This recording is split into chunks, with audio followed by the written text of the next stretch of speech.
The goal of Augusta Lawn Care is to change the professionalism in the industry. And that is exactly what they're doing. They're forcing people like you and I to step our game up, to get wrap trucks, be in the right uniform. Iron sharpens iron. They are not going to be the cheapest price, probably. With them coming in, will actually help you in a way because their prices are not going to be significantly decreased. All right. So today we have Dustin. Dustin, thanks for jumping on with me. If you could maybe give us like a 20 or 30-second snippet of kind of where you're at in business, and then we could jump into the Q&As. Right on. Hey, first things first, man, thanks for your service, and, all glory to God. I wouldn't be in the position I'm at without him. Yeah, so just launched Yakima Property Services this year. About a year and a half ago, we launched Yakima Window Washing. Did pretty good last year, did around $40,000, but we did a lot of different projects on the side, and it was just kind of weird, marketing different, like leaf removal in the fall as Yakima window washing. I brought on a couple other guys too that have a little more experience in like deck staining and stuff like that. So I wanted to kind of launch a full property service company. Yeah, so basically where we're at now is we got 4,000 of these little really rinky-dink door hangers. They cost $40 on a little website called Bize, and I used them for my window cleaning door hangers last year. So I had two different kinds, like a more expensive one on some hot, like more cardboard type thing, full color print and everything like that. Those got about 2% return. These kind of rinky-dink paper ones got about a 3.4% return last year for the windows, that is. So yeah, that's basically where we're at. Just kind of figure out the best way to really launch this thing, and hopefully within a year be able to have enough reoccurring income, because that's where it was really hard to kind of figure out a stream to do with just on the window washing side of things, to where hopefully I can not have to work a full-time job anymore. Kind of the goal. So yeah, that's pretty much where we're at though. Yeah, awesome. So are you gonna, like, you working in the business, that's okay as long as you're just not working for the man? Is that's kind of the goal?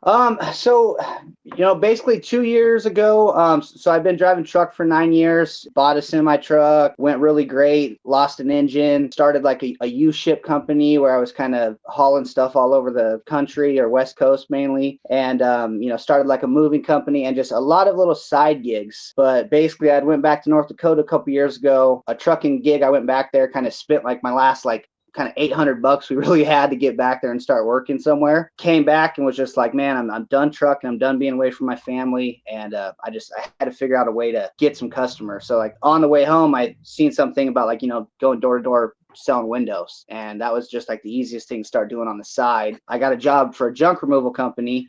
And he's the guy that has the other couple questions for you, because his junk removal kind of gets seasonal as well, and he's also looking for a way to get more reoccurring revenue and stuff like that. And but yeah, he was basically kind of a mentor for me. I worked for him for a year last August after having like a call with Mike Andes and telling him where I was at with things, because I'd interviewed to go on his like turnaround show. He basically said, man, if you can get those type of numbers, I'd encourage you to go full time with it. So I did that last year around August. We had a really good like last final quarter. We were doing windows up until like Christmas Eve. And but yeah, this year I just I was real hesitant on launching like the mowing thing, but I see the reoccurring revenue, and that's like a route that I know to build a long sustaining company. We need to get into that. So that's basically just my mindset with it. Sorry for the long-winded answer there. Yeah, no, that helps me out a ton. So I really appreciate that information, and that is a really good return.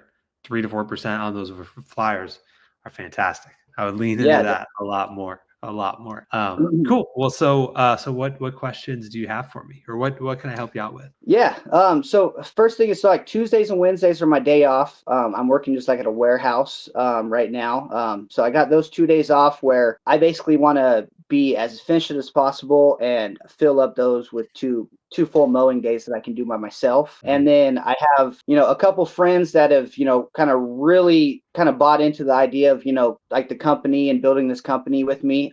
They're two kind of ex-coworkers that I've worked with before, and ended up bringing them in. They're going to help me out this year with marketing, where they're going to go out and do some door hangers with me, and I'm not going to pay them for about 30 days out. Just kind of allows me to kind of keep a little money in pocket just to like get the season going. I kind of want to have them going, one day a week where it's 2 guys on a route and kind of just get them slowly into the swing of things of getting into the mowing route. So we still will have a lot of, window cleaning jobs and stuff like that I'm going to be sending them to, kind of like normally how like I've ran the business before. So that's where it's like I don't want to overwhelm them with mowing routes off the bat. But at the same time, yeah, we could have a crazy good 80, 100 customers from these 4,000 door hangers.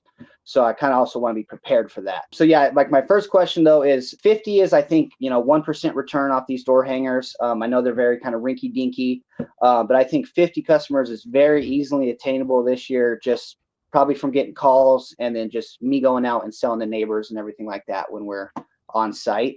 But do you think I'll be able to handle that, with basically working 2 days a week and one other day, so 3 basically mowing days a week? Do you only have one vehicle? We have another one. It needs a little bit of work. We were going to paint it, so that's probably we're basically just waiting on the weather to warm up a little bit because I don't have like a booth or anything. So yeah, I have a second truck though that we can have 2 trucks going. Okay, cool. Yeah, I think with that option, having that kind of backup plan, if things do go really, really well, I mean, dude, 4% return on those flyers, fantastic. Even if you get like a 0.5% or even 1% on those flyers for mowing services, or like you said, get about 50, 40, 50, 60 customers. I think with you having that extra vehicle available once you get it fixed up and stuff, I think that's kind of your cushion. So yeah, man, I think that's totally doable, where you could have 2 guys in a truck rolling Tuesdays and Thursdays full time, basically not full time, but full days. And then building up to that, I would just establish with them, that's really cool that they're going to work for you for 30 days and kind of do like a net 30 on the back.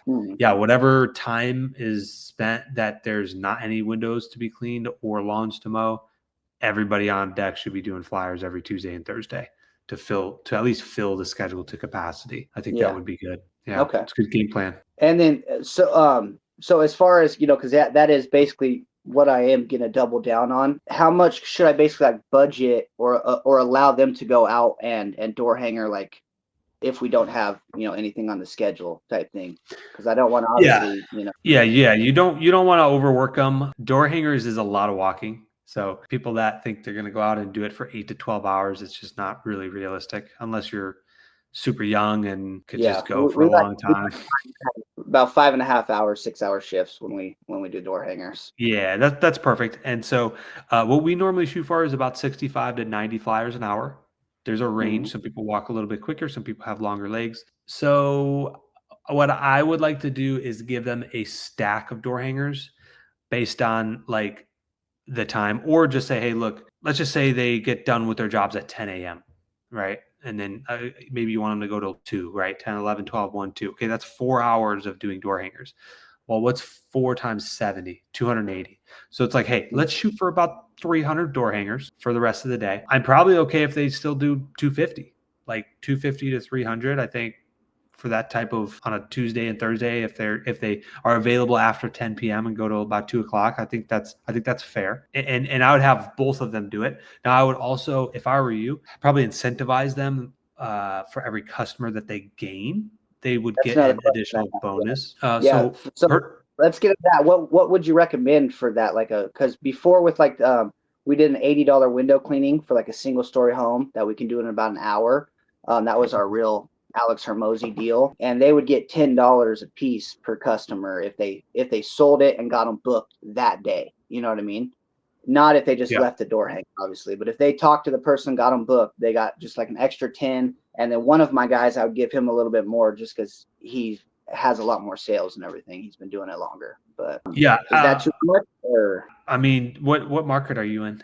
So I'm in Yakima, Washington. It's basically like the other side of the mountains of the Seattle area. So we're definitely lower income, about 100,000 people in the surrounding area. Yeah, I mean, if it's working at that rate for your crews, I'd probably lean into that.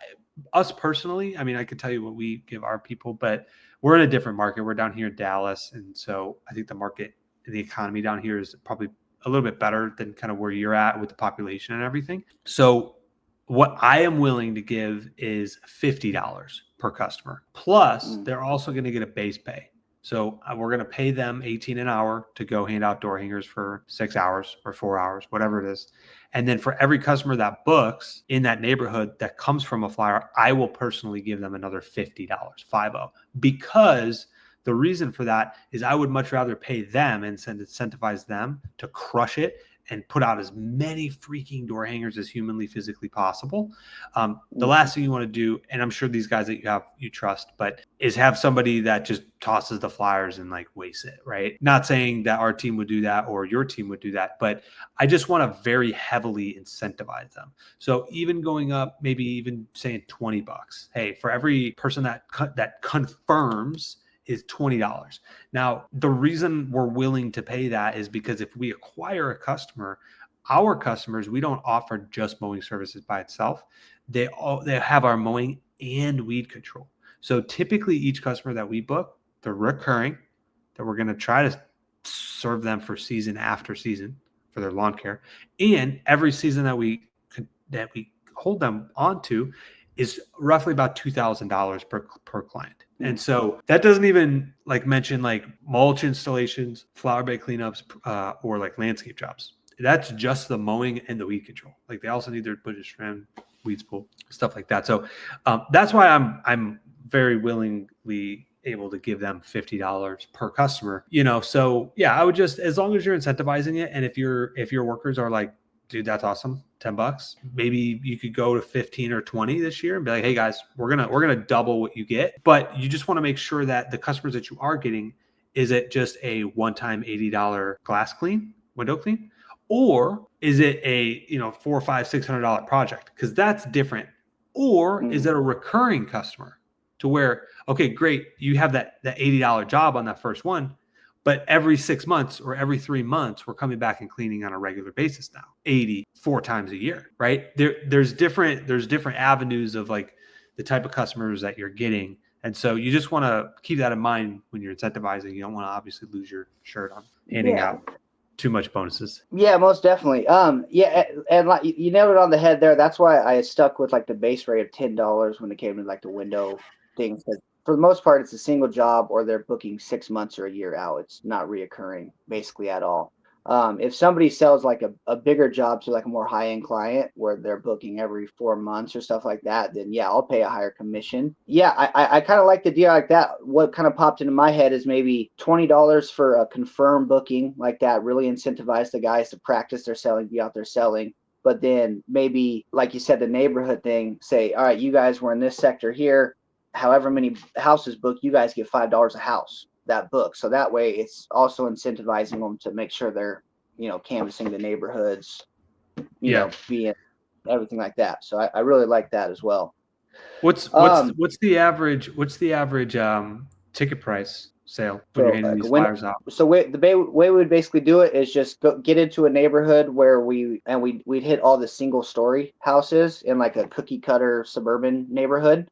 And then that way, when we get to the actually do the job, I did a lot of solo jobs last year to where, I basically just used my guys for marketing and stuff like that. And then I did them solo to keep them profitable as possible.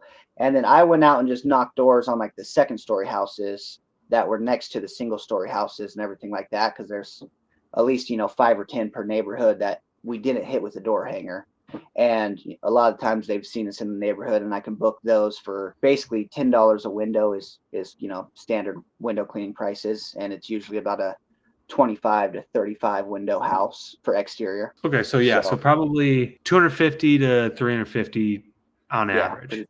Yeah, I think $20 to close a deal like that is fair, and I think there's enough cushion in the margins there. I think you going up to 20 is good on that. All right. And then maybe doing something though, like even flyers handed out, like $5 per flyer. That way it's kind of just keeping them honest and letting them know, hey, we're at least getting some bonus pay on top of, our hourly. Yeah. Pay. I don't know if I would like do it per flyer per se. Again, we do a base pay of an hourly rate, because it technically, unless it's full commission based and you disclaim that in an interview.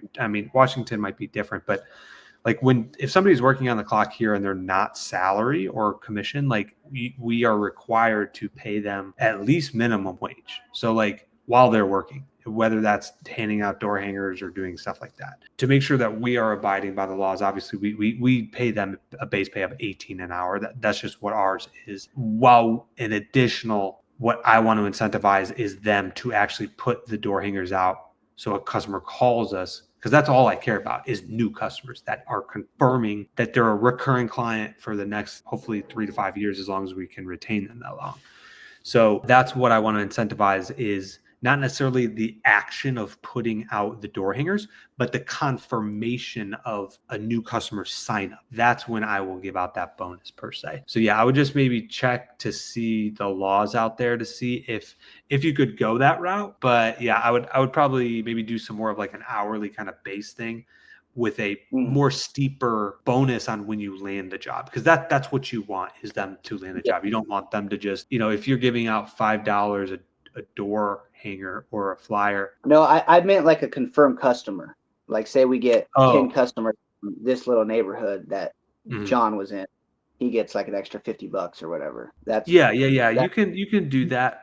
Are you tracking how people heard about you? Yeah, for the most part, a majority of it last year was, you could obviously tell it was, the calls would come in a week or two after the door hangers would go out. But yeah, we really built up the Google window washing, Yakima window washing Google My Business page last year. I think we got 44 reviews or something, and it's got us to where I'll have like a friend look me up, and sometimes I'm number 1 or 2, sometimes I'm 4 or 5, but we at least pop up there. But we've got some good like $1,200 jobs, $800 jobs off of Google in the off season. I know that definitely works. Getting the reviews, and that's a big thing too. That is going to be pressed into our just standard operating procedure. Is when we get there to do the mow, let them know. Also, one of my offers here is a free 9th mow after every 9th mow, which I know is, I don't know how.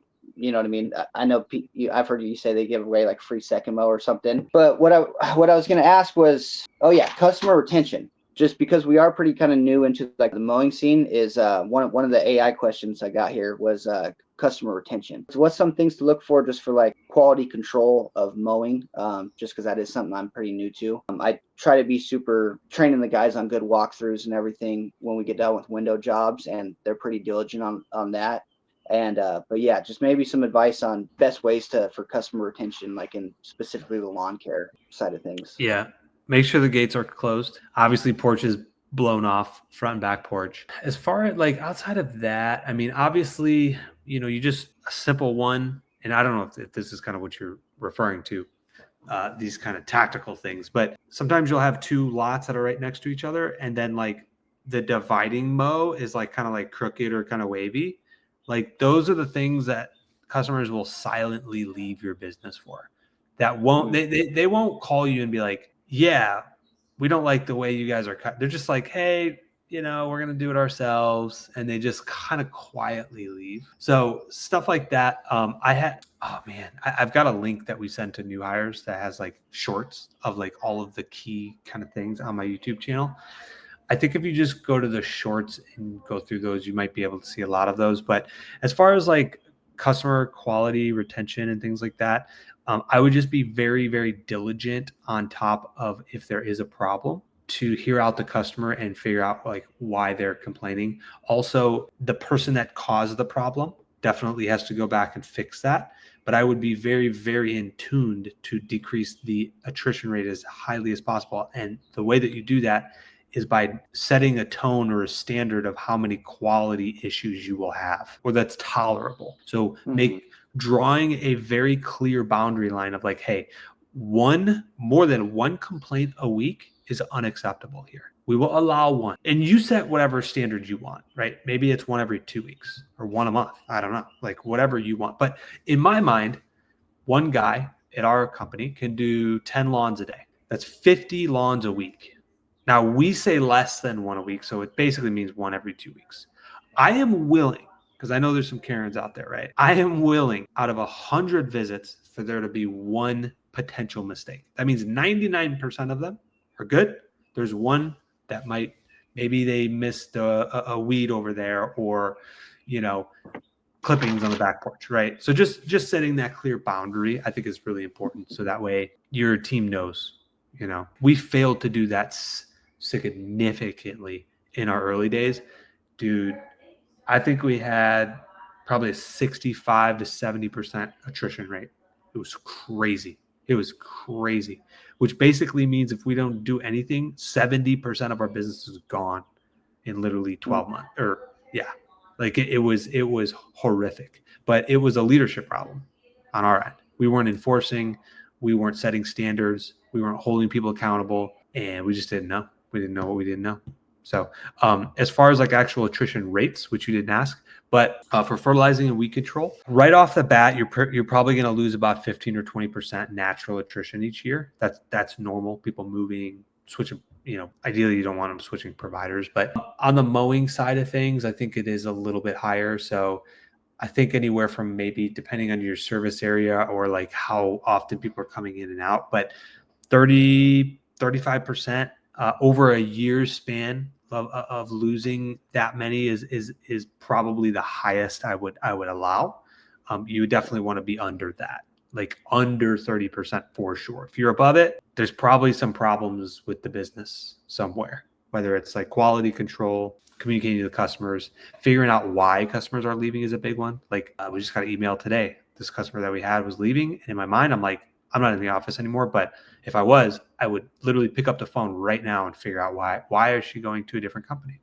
I want to know the exact reasons why. So that way we can fix them. Not necessarily always to maybe try to I'm going to try to save that customer, but I just don't want that to happen to the next customer, if they feel indifferent about our services or something like that. Yeah, definitely. So that kind of ties in into what we were talking about earlier is, I do really want to, be like a full property service, for Yakima. And so I do want to get into selling some type of like full property service package where, for an example, like we sell like a spring cleanup, mowing, fertilizer, fall cleanup, gutter clean, window clean, snow removal, kind of all our basic services, outside of like, deck staining and stuff like that is applying just basic cleaning services or maintenance services.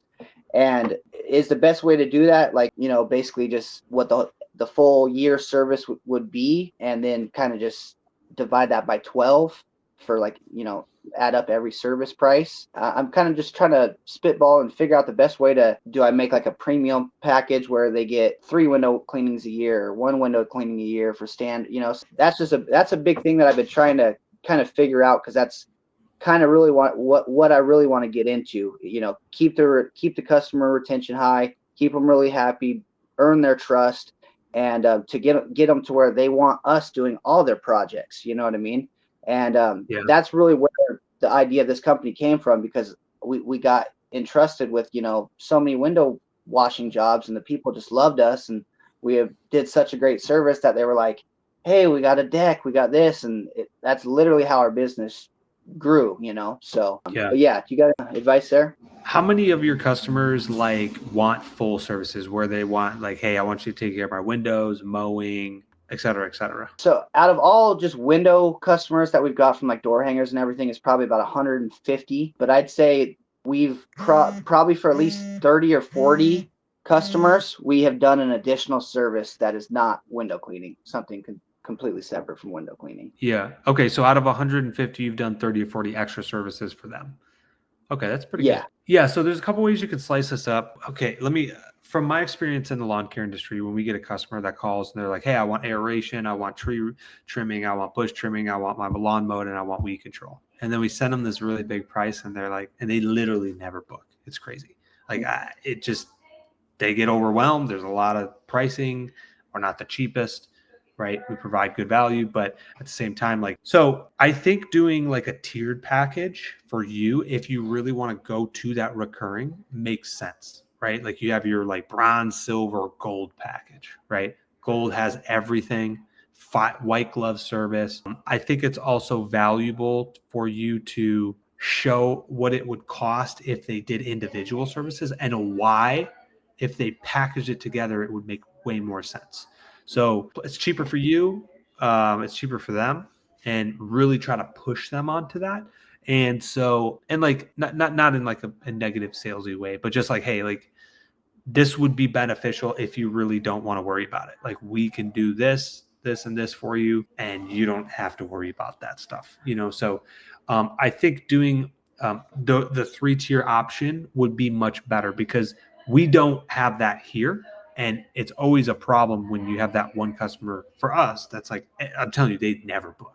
Hey, I want insect control, I want weed control, I want mowing. And it's like, okay, we got another one of these. We send it over with like 5 or 6 services on there, and they just never book. You know, we do a follow-up call. Hey, do you have any questions? Yeah, we're going to go with this other company. Well, why are they going with this other company? You know, And so it's like, when you send a quote there, Mhm. is that like a one price that you're giving them for like a whole annual thing, or do you divide them up in like different payment options type it's deal? it's per service. So we do per service pricing. You could wrap it up into like a monthly bill if you want, if you really like that recurring model. There's pros and cons to that, but that would be Yeah, more that's stable. another question I had is do you like that type of model? I know I watched a guy lately, like Northern Snow. I don't know if you've seen him at all. That's kind of where I got a little bit of the idea, is that he does like the snow removal and the lawn care and signs them up for a seasonal package. And do you think that's a good route to go for, or kind of just shoot to more kind of niche packages, like just the mowing service type deal? Yeah. Let me ask you this: for the window cleaning services, is it very seasonal, or is there a pretty big drop off for seasons? Is it similar to the lawn care? Yeah, definitely similar to lawn care. Yeah, I mean, I don't really do any marketing in the winter time. We really built up the Google My Business page last year, and that's basically why we got like the 12 calls I think we did. Basically Mhm. after like October 31st. That's basically the like off season for Windows, I would say. All right, yeah, that makes sense. So there's different pros and cons of doing the monthly billing versus the a la carte, right?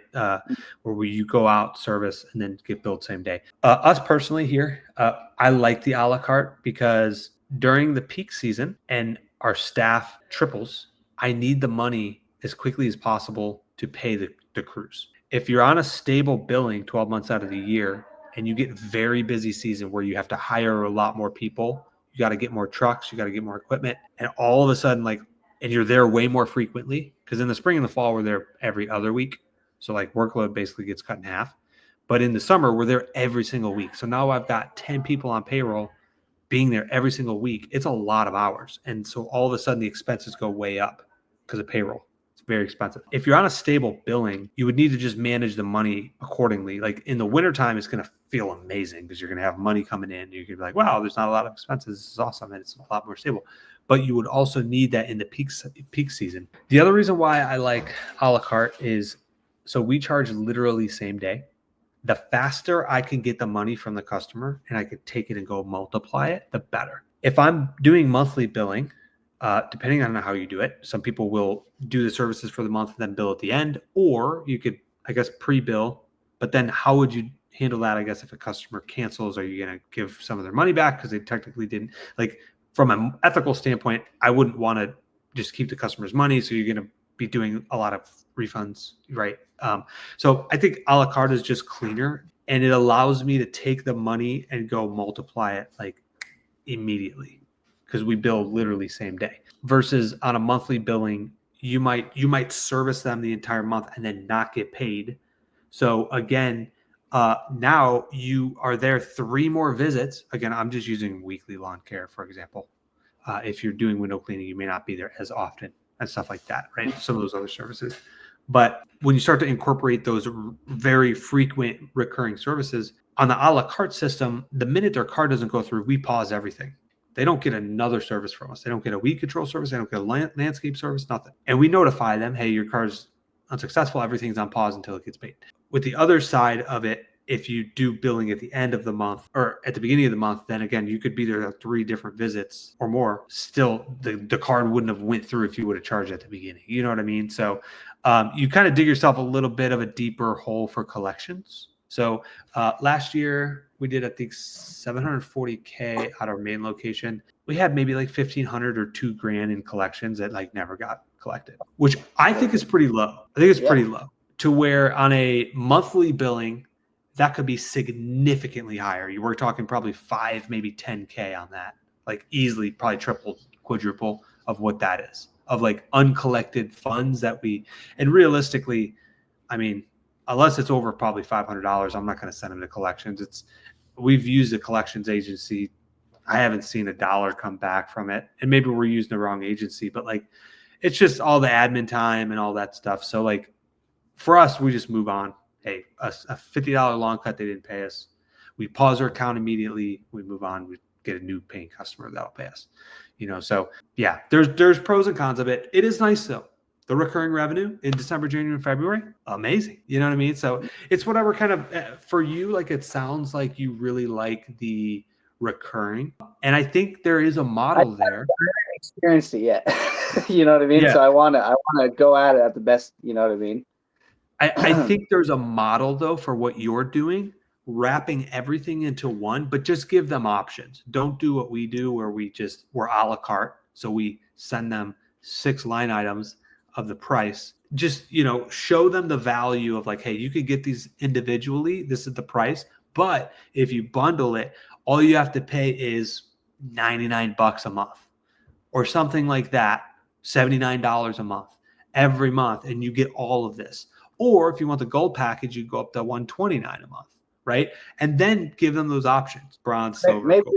Maybe just have the pamphlet of like the full property services and kind of not market it heavy, because obviously the window cleaning and the mowing services, those are going to get a lot higher returns on, door hanger, door-to-door sale type deals. But yeah, maybe amp it up a little bit or train my guys into selling the full property service package, to where if it's a customer we've had 3-4 months, they really like us, we've gained their trust, then we can kind of pitch a service like that type deal. Exactly. And then what you do is you're playing both sides of the fields, right?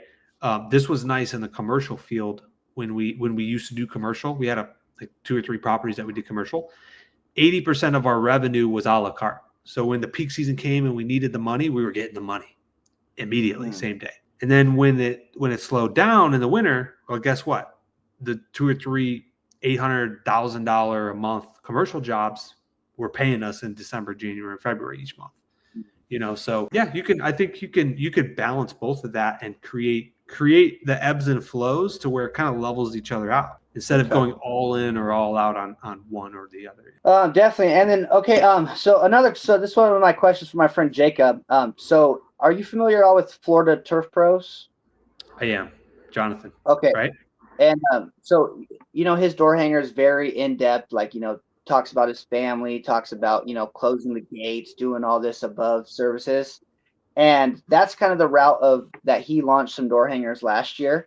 And then that compared to my, it's weekly, biweekly, very straightforward, just good offer. His question was just, what do you think about the pro lawn design? And then my question was kind of, for me, I don't want to really put these out in like, around the golf course neighborhoods, really high end neighborhoods. Kind of the plan is get the initial 4,000 out, get some customers from that, and then invest into some nicer, maybe Mike Andes type designs to put in the nicer neighborhoods. So yeah, kind of 3-part question there, but Are you tight on marketing budget for the spring? Jacob's is about 2,000. Mine is relatively the same, I'd say.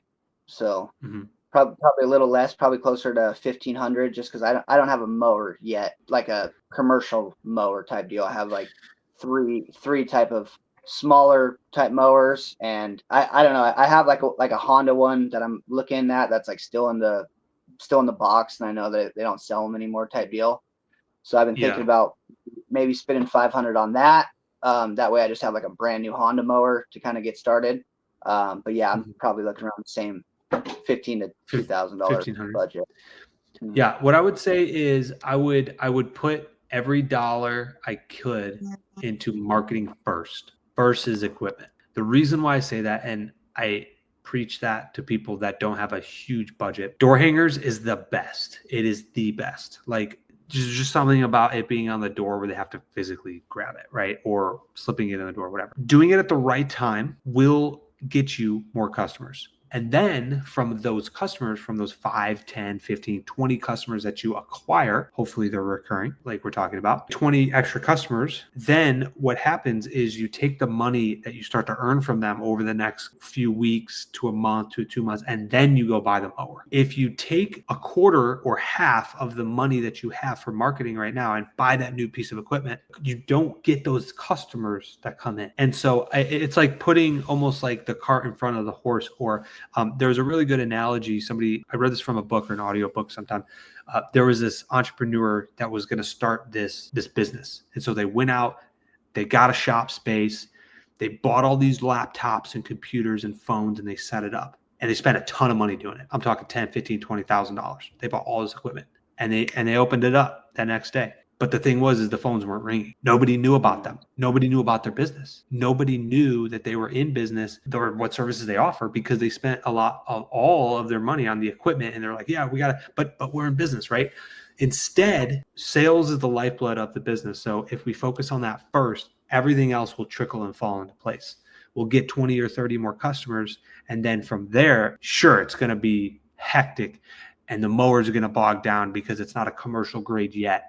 And it is just a residential. But if we push through these harder weeks and maybe month, take the money and then go buy that new piece of equipment, we'll be able to speed up our production, fly through the properties, create more space on our schedule to go sell more, and then fill the route more. And you will come out on the other side better than if you were to buy equipment first. Yeah, no, I totally agree. That's the same thing like when, my first ever window job I sold was like $100 with a dollar store squeegee and that just a polo I already had. You know what I mean? So it was awesome. Yeah. But yeah, no, I totally agree on that part there. And that was kind of my guys were kind of worried. They're like, hey man, are these mowers gonna get us through? And I'm like, yeah, they're gonna get us a couple weeks. I'm like, that's what we gotta get, But as far as for like best spend on my marketing budget, since I already have the first initial door hangers, and then I have another 6,000 door hangers for window cleaning as well that I didn't put out last year. Mm-hmm. So yeah, my basic schedule is we're going out Wednesday, Thursday, so tomorrow and Thursday, gonna put out probably 500 mowing flyers just because it's the first day we've had 2 days of sunshine.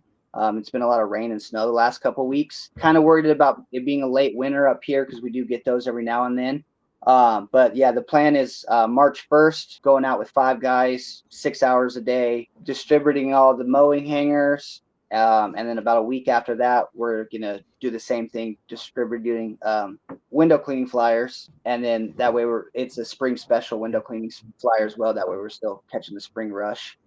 And then, yeah, basically plan from there is to reinvest everything into some nicer door hangers so I can get into the nicer neighborhoods. Also with being in the nicer neighborhoods, I got a quote $450 to get, logo and everything on my first truck that I already have. Nice. And so probably going to pull the trigger on that. I was going to do it last year with the Yakima window washing. I'm really glad I didn't though, because I think it's too much of a niche kind of thing. And especially if I was in Seattle, I would have probably been good already. But I think where I live, a smaller town, is a little bit better to have a little bit more diversity. But yeah, so as far as best spend, you'd probably recommend probably $450 right off the bat to decals on the truck. And then the rest of the money, I know I'm paying my guys 30 days out, but basically I'm only using that just to pay payroll of getting these door hangers out as fast as possible. Yeah, it's going to be a little tight. So let me ask you a question, Dustin. So 5 guys, do you need five guys? That's just to get the initial like mowing customer ones out super quick.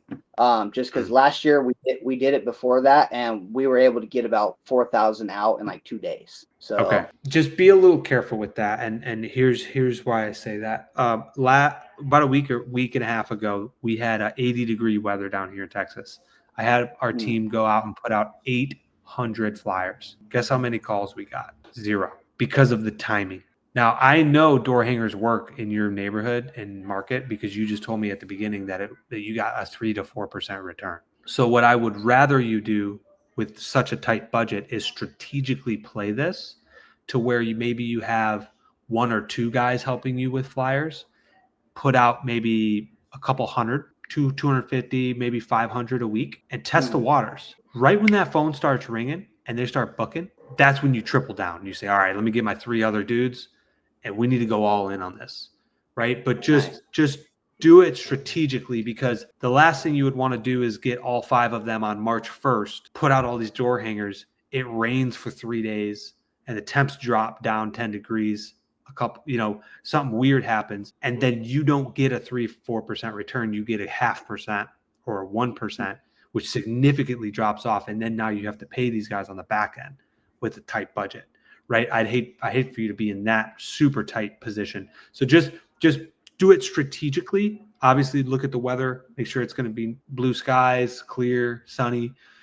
Test it first. Once you start getting them phone calls and you get 2 or 3 rings, hey guys, we're tripling down. It's time to go. Like, let's, as long as we can on that Tuesday and Thursday. Awesome, man. Well, yeah, I know we're kind of at the end of our time here. I think I got pretty much most of my questions answered. Yeah, man. Thanks again for all you do. So one last question, if I could squeeze it in. I seen it, I think, on one of the other videos is, so we are really close to Augusta Lawn Care, like where they've franchised in our state. And, North Bend is like their closest location. The next biggest city is basically Yakima. So is that something I need to worry about, like future markets coming in? And, because we're obviously going to be kind of lowballing some people to get into the market. Is that like something I really need to, I know that's kind of an advanced question as well. Maybe you can make a video on it or something, but I don't think so. I don't think so, Dustin. And here's why. I think the goal of Augusta Lawn Care is to change the professionalism in the industry. And that is exactly what they're doing. They are branching out.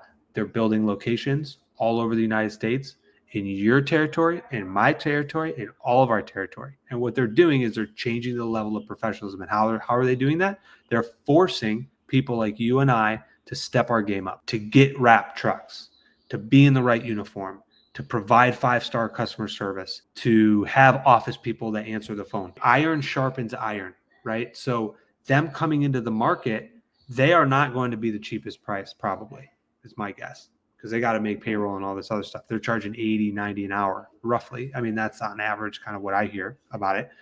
So even though if you come in at 60 or 70, that's fine at the beginning to get some market share. But eventually, I think it almost, with them coming in, will actually help you in a way, because their prices are not going to be significantly decreased. And I would look at them as number one, although they are a competitor in your market, I would befriend whoever that owner is, who's ever going to come in and be the Yakima, right?